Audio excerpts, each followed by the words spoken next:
now we got that solid go-ahead light so we can one day and get our supplies started. Now the first area of the reserve we are entering here is the Little Aturi Forest. It's a dense forest, lots of vegetation. The animals that live here are going to be suited for life in this dense forest, but having various adaptations like camouflage to blend with their surroundings. Like on our right, we have the okapi. Now the okapi on the right hand side is not a zebra, nor are they related to the zebra. The okapi is actually a relative to the giraffe. Some things okapi and giraffe share in common is both got long prehensile tongues that they will use to grab leaves from trees and bushes and pull those leaves and put them into their mouths to eat. Now those white lines they have on their legs, again that's just knockoff zebra, they're not related to the zebra. That is their camouflage to blend in with the leaves of the bushes they run into. When they get scared, the white lines are meant to resemble the sunlight or moonlight reflecting off the leaves of those bushes they will hide in. You know, okapi were once thought to be mythical creatures as they were so rarely seen by people, especially even the natives in those areas. It wasn't until the early 1900s that they were established as a real animal.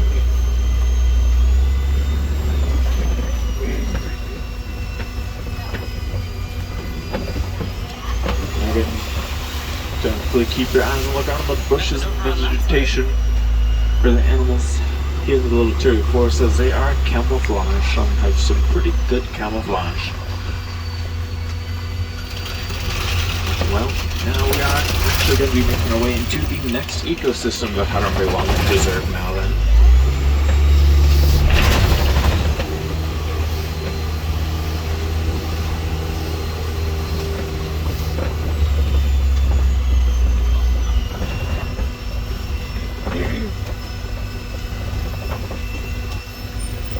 Now we are going to be entering into another ecosystem. This is the Safi River ecosystem. Here the animals are going to be living on in or near the water. We got a lot of birds right over here on our right hand side. We got some large white and grayish birds. Those are pink-backed pelicans. That's the name because they have a pinkish colored back. Now pelicans, they got those expandable pouches on the underside of their bills. Those are called guller pouches. Now on our left hand side we got a whole bloat of Nile hippopotamus. A bloat is what you call a group of hippo. Now the hippopotamus are just hanging out over here. And now the hippo are quite large. They're going to weigh around 3,000 to 4,000 pounds once fully grown. They spend a majority of their time in the water. They spend so much time in the water, they become very good at holding their breath. A hippo can hold its breath for about 8 minutes at a time before they do need to resurface.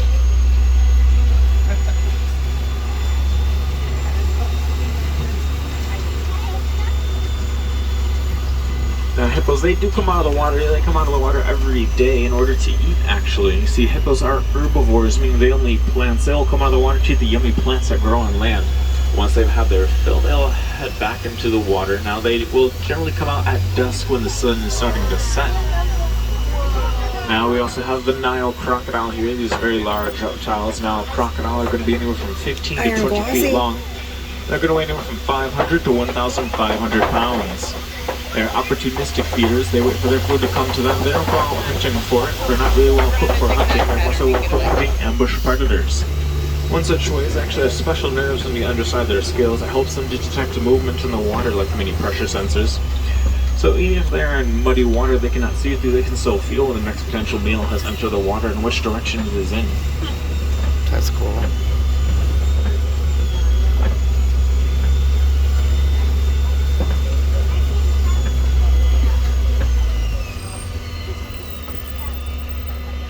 Now we have made our way on the Safi River and we're going to head into one of the most well-known ecosystems of Africa. As we just seen before, though, Africa's home to a variety of different ecosystems, all with their own unique animals.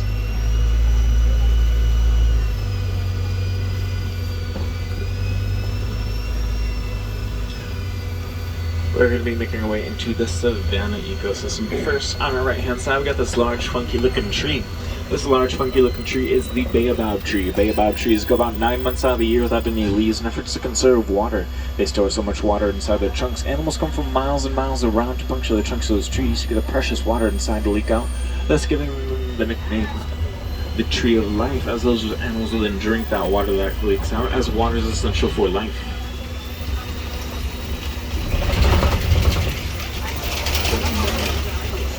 Here we are finally coming into the savannah. We can already see some very well-known animals that we should be able to recognize. we do have a tower of giraffe. A tower is what you call a group of giraffe, since they quite literally tower over all the other animals in the savannah. Now this particular species of giraffe is the Maasai giraffe, named after the Maasai tribe of Africa. A fully grown Maasai giraffe will be anywhere from 18 to 20 feet tall, that's around 6 to 7 meters. They use their height to reach yummy foliage high up in the trees. Now you look closely, you can see some slightly smaller giraffes. Those are juveniles, of course. They're not quite 18, 20 feet tall just yet, but they are getting there. Now when those juveniles were born, when any baby giraffe is born, they have an intense welcome into the world. That's because they have a 6 foot or a 2 meter drop to the ground. That's because mama's standing while giving birth. Now that drop in impact does not hurt the newborn baby giraffe. It's actually good for them. It helps stimulate them to start breathing. The impact with the ground causes them to gasp. That gas may turn into breathing. On our left-hand side on the hill here, hiding in the bush, we do have some sable antelope, those large brown animals with their long slender horns. They are mascots of the Harambe Wildlife Reserve we're on right now, named for their sable brown coloring.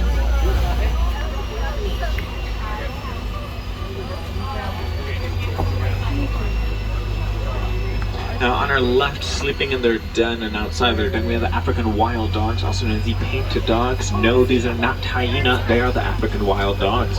And we have young Kuli Watusi cattle on our right hand side. Sitting in the cave? Yeah. Oh, he's over there. Look at him. Oh, he's pretty. The African wild dogs are a highly social pack animal, but only with the members of their own pack, as they are a predatory animal. Now their pack sizes can be anywhere from 2 to 30 individual wild dogs. Now the Ankoli cattle, their horns can be anywhere from 3 to 5 feet in length once fully grown. They're somewhat hollow on the inside. They got a honeycomb-like structure on the inside of their horns. It helps keep them lightweight.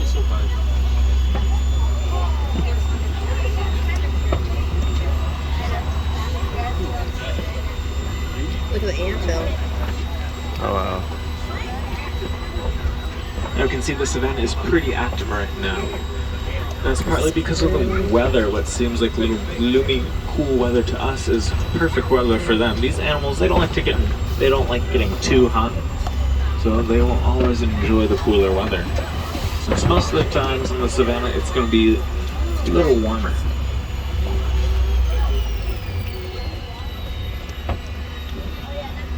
Now we got the tower coming up again, one on our right-hand side. A giraffe's patterning, by the way, is their camouflage to blend in with the underside of the trees, like the branches and the foliage. So it can hide and wait until just the right moment to where they can spot any potential predators coming before the predators have a chance to see and hide from them. Also on our right, we got those large gray animals, a small herd of them walking. Those are the wildebeest. And we of course have the black and white striped animal of the savannas, the zebras. We got a small herd of Hartmann's mountain zebra. They are the mountain zebra because they will live in mountainous terrain. Mountainous terrain acts as a natural barrier, helping to protect them from predators. As navigating through that steep rocky slope terrain is pretty difficult. Some predators don't even attempt it, but the Hartmann's mountain zebra, they're very adept at moving through that rocky terrain. Now they do come down to the savannah because there's more food for them here than there is in the mountains. It's just the mountains offer protection, whereas the savannah has the food, so they'll make a trade-off. Food for safety and vice versa. Now we got a dazzle of zebra. A dazzle is what you call a group of zebras since they're the most dazzling animals on the savannah.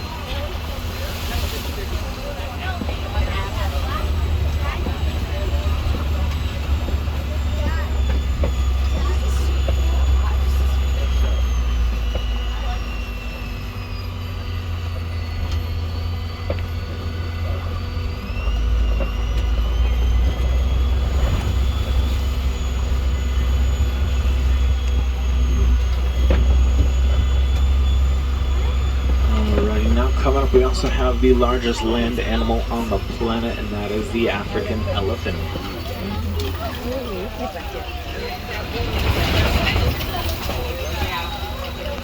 Fully grown African elephants are going to be anywhere from 9,000 to 15,000 pounds when it's fully grown.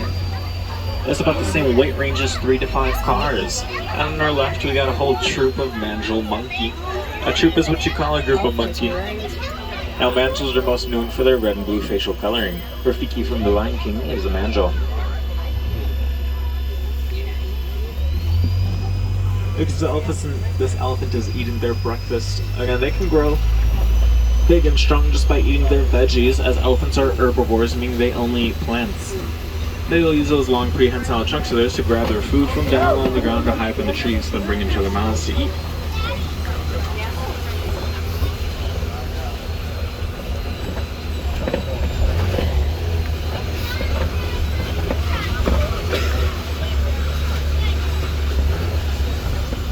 An adult African elephant is going to eat around 300 pounds of vegetation a day. That's just over 1 ton of food in a week.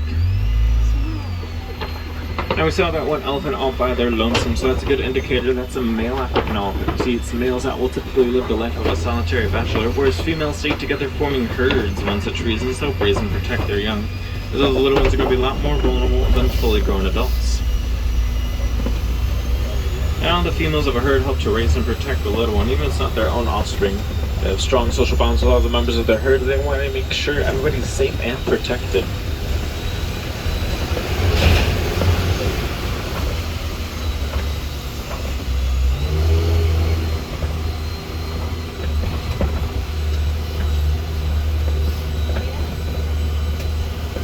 Now off in the distance we can spy a couple more elephants. Looks like we might have a small little bachelor group here. Again, females stay together forming herds, males will either live the life of a solitary bachelor or in small little bachelor groups with 1 to 2 other male African elephants. As elephants are still highly social creatures, they don't like to be alone for too long. They appreciate some company every now and again.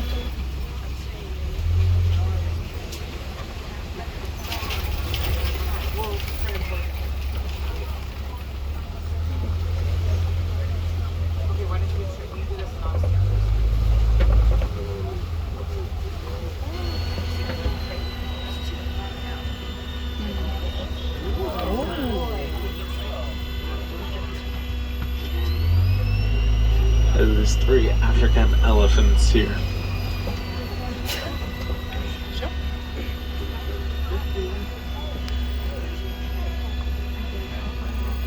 Well, looks like the larger one and the smaller one might be. They look like they might be playing a little bit or roughhouse, like they're just being so short.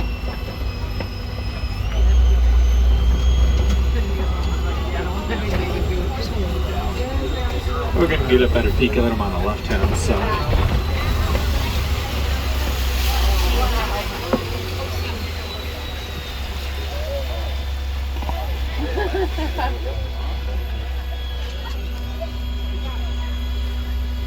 It looks like we do have a small little bachelor group. See, male African elephants' head are going to be a little more, the foreheads are going to be a bit more flat and square than the females.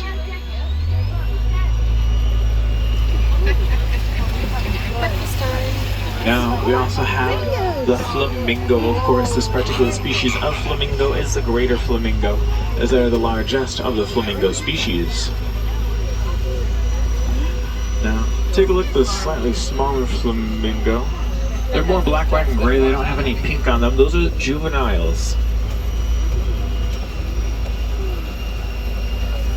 See, when a flamingo chick hatches, they won't have a speck of pink on them. Flamingo, they get to eat to turn pink. They get to eat brine shrimp. Lots and lots of nummy little brine shrimp. It's because they're very high in beta carotene. Now, here we got those two smaller males. They're starting to roughhouse and spar a little bit. That is natural behavior for the males. They're always trying to assert their dominance over one another. Now, it's really just going to be the 2 smaller males, since they both know that larger male is definitely going to be the dominant one over that. And now we have some of my favorite animals of the Harambe Wildlife Reserve, the white rhinos. Now we got a crash of white rhinos here. A crash is what you call a group of rhinos. And now we got a little juvenile, and then his older half-brother further back there. Now that little one closest to us, he was born last September 2021. He just turned a year old. That's his older half-brother next to his mama, who was born back in October of 2020. He just turned 2 years old. They were both born here on the Harambe Wildlife Reserve. Now, the typical pregnancy period for a female white rhino is going to be around 16 to 18 months. That means mama's going to be pregnant for about a year and a half before giving birth to a little one. That's to make sure that the little one is developed well enough that can be up and walking in just a couple hours after being born. Now, those two little ones, the youngest one, who was born in September, his name is Milo, and that was his older half-brother, Ranger.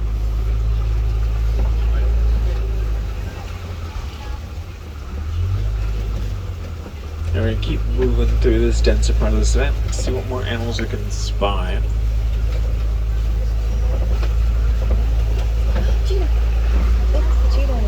Like the cheetah on our left-hand side, we can spot some spotted cheetah on our left-hand side. Cheetah, fastest land mammals on the planet. They can reach speeds of around 60 miles an hour in about 3 seconds or so, but they cannot maintain that speed for very long. So they're more so sprinters rather than long-distance runners. That's why they have that patterning. A cheetah's patterning is a camouflage to blend in with the brush in the bush of the savannah, so they can wait until they're just close enough to their prey, and they can catch them at those high-speed sprints. And cheetah, they are the smaller of the big cats. On average, a cheetah's only going to weigh around 100 pounds or so. And that's so they can reach those high-speed sprints a lot quicker. We also have this large island of rocks here. The large island of rocks in the savannah is called a copie, and we're going to make our way around this copie to see what more animals we can spy.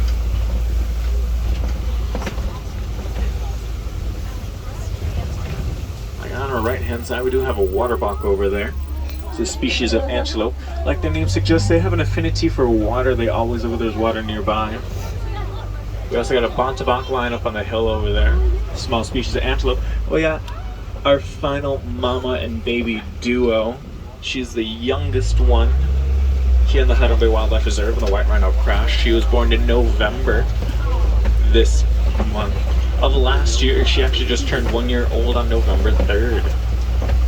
But now, lying on top of the copie on our left-hand side, we can see kind of a tan mass there. We can see the lions sleeping and being very lazy this morning.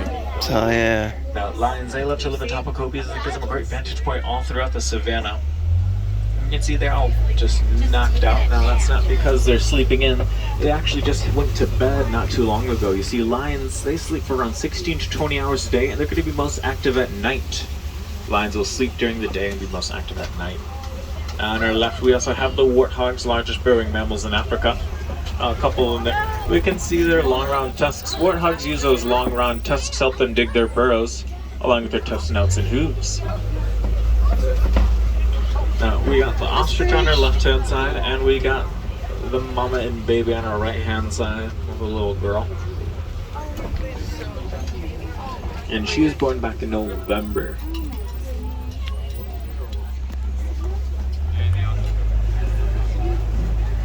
Now, take a look at the ostrich here, their feathers. The color of their feathers, they have gray feathers. That's how we can tell these are female ostrich. Female ostrich have gray feathers, male ostrich have black feathers. On our right-hand side over there, we have a clutch of eggs. We got ostrich eggs on our right-hand side. Ostrich are communal nesters. Multiple females lay their eggs in one clutch. Now, we only have female ostrich on the Hudson Bay Wildlife Reserve. There are no male ostrich, meaning those eggs are not fertilized, so they will not be hatching, which is why no ostrich are tending to them. They know they're not going to hatch, so there's no reason in trying to incubate them. Now, ostrich eggs, they are going to weigh around 3 pounds on average, and they're equivalent to about 2 dozen chicken eggs.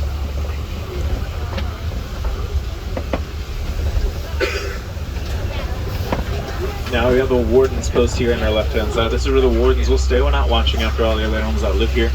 Now we can see their roommates, the Nigerian dwarf goats.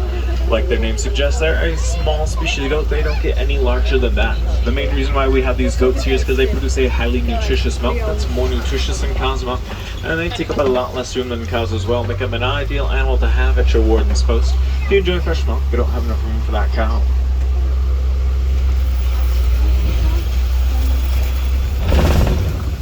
Alright, now sadly we are coming to the end of our safari. I do hope you enjoyed seeing all of these beautiful animals that live here in the Harambe Wildlife Reserve. If we want to be able to continue to see these animals for generations and safaris to come, their conservation is very important, considering a lot of these animals are either threatened or endangered in the wild due to habitat destruction or poaching, both caused by humans. I know some things as humans can do to help protect all these beautiful animals to see them for generations and safaris to come is by one, simply making a donation to the Disney's Conservation Fund. The easiest way to do that is just by rounding up your purchase just to the nearest dollar in any shop here at Disney's Animal Kingdom. That small roundup goes directly to the Disney's Conservation Fund. Disney matches your donation dollar to dollar, cent to cent, ensuring more funds go to the conservation of all these